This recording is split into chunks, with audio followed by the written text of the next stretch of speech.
ধর তোর আমি কি কইছি, তুই হইলি পোলাপান মানুষ, বাচ্চা মানুষ, তুই একটা চাদর কিনবি কালা কুচকুচা পাথর দেওয়া থাকবো, সুন্দর লাগবে পড়তে।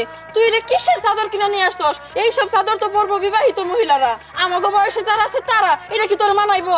ধর শুভ, দেখি ভাই তুমি কি কিনছো দাও।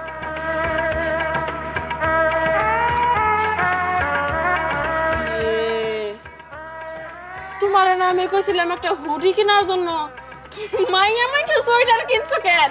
তুমি কি এখন মাইয়া মাইটের সোয়েটার পরে ঘুরে বেড়াবা? আমি না ঠিক বুঝলাম না, সবাই সব শুরুরা করছে কি? একজনেরও কথা কাজের কোনো মিল নাই। তুমি সবাই আমি কইলাম কি আর তোমরা করলা কি? বিষয়টা কিন্তু আমার একদমই ভালো লাগতেছে না, ঘোলাটে মনে হইতেছে। এরকম করলা কেন তোমরা সবাই? হ্যাঁ ভাবি, এই সব জিনিস তো আমাকে লেগে কিনি নেই। আমরা যা যা কিনছি এই সমস্ত জিনিস সবকিছু তোমার লেগে কিনছি। হে মেলা আগের পুরান জামা কাপড় আছে, ওইগুলাই তুমি পরো। নতুন জামা কাপড় কিনতেই চাও না, খালি আমাকে দিকে খোঁজ খবর রাখো, নিজের দিকে তো রাখো না। হ ভাবি, বিথি একদম ঠিক কথাই কইতাছে।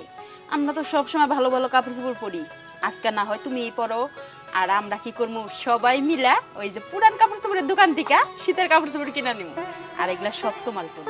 হ কোকিলা, তুই একদম ঠিক কথাই কইছস। ভাবি, আমি চিন্তা করছি যে এবার শীতের আমি কোনো মার্কেটই করবো না। তাছাড়া ভাই বিদেশে যাওয়ার আগে অনেকগুলা কাপড় চোপড়ই আমার কিনা দিয়ে গেছে।